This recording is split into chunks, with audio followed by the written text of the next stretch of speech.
It's almost a month since Haiti's president was assassinated in his home in the middle of the night, and tonight you'll hear from a witness, his wife. It's her first sit-down TV interview since her husband was killed and she was shot and wounded. She spoke with CNN's Matt Rivers.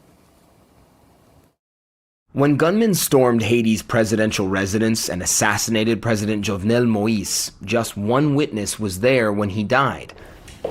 Madame First Lady, how are you? Thank you so much. His wife, Haiti's First Lady, Martine Moïse.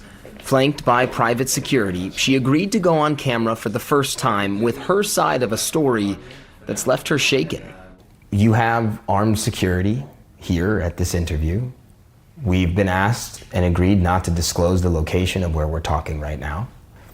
You're obviously at least thinking about threats to your life. Do you feel like your life right now is at risk? Yeah, it is.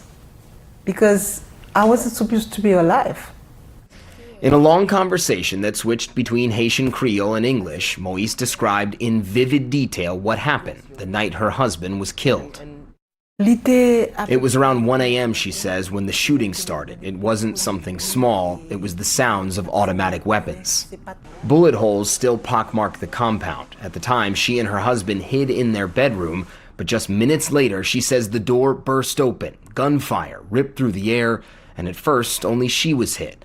Face down and bleeding, she thinks about a dozen men ransacked the room, looking for something specific. They came to find something because I heard them saying, "That's not it, that's not it, there it is," which means they found what they were looking for. She doesn't know what they found, but after they did, an attacker approached her husband, at this point still alive and unhurt, and got on the phone. She says that person called someone and described what my husband looked like, saying he was tall, skinny, and black. Maybe the person on the phone confirmed to the shooter that was him, and they shot him on the floor. The president was dead, and the attackers left soon after. Moïse believes they thought she was dead too. Critically wounded, she lifted herself up. When you stood up and you saw that he was dead, did you say anything to him? In my heart, I said something I used to tell him when he was alive. We are married for better or worse, and even beyond the grave.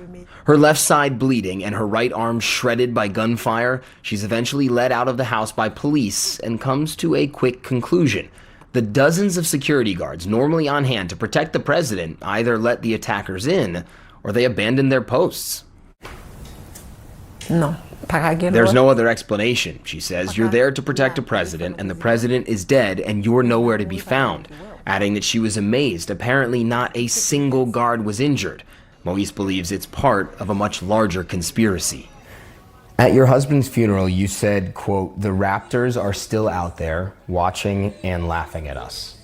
Yes, what did you mean by that? Yes, they are. Because no one is being arrested yet. The people that they arrest is the people that pull the trigger. They won't pull the trigger with no orders. So the main character that we need is the people that paid for that and the people that gave the order. And you think that that person or persons has not yet been arrested? No. The official investigation has led to the arrest of more than 40 suspects, but has still not provided a motive for the president's killing or identified a mastermind behind it all. That has left a vacuum. Haiti flooded with theories about who killed a president who at the time of his death was an embattled, largely unpopular leader. Even still, for his widow, this was an unimaginable ending.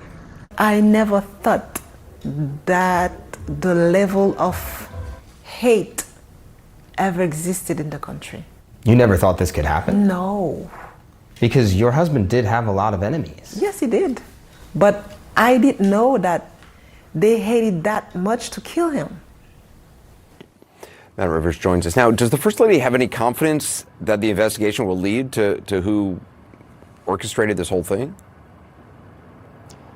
I think it's safe to say no, she does not, Anderson. She continues to want the U.S. authorities that are already involved in this investigation to even ramp up their participation. She's also publicly calling on the United Nations to create a special investigative tribunal to investigate her husband's assassination, much like they did after the assassination of Lebanon's president back in the mid-2000s. Basically, she's saying there are so many powerful interests in Haiti that if outside investigators, foreign investigators, are not involved in this, she doesn't think the truth will ever really be found out.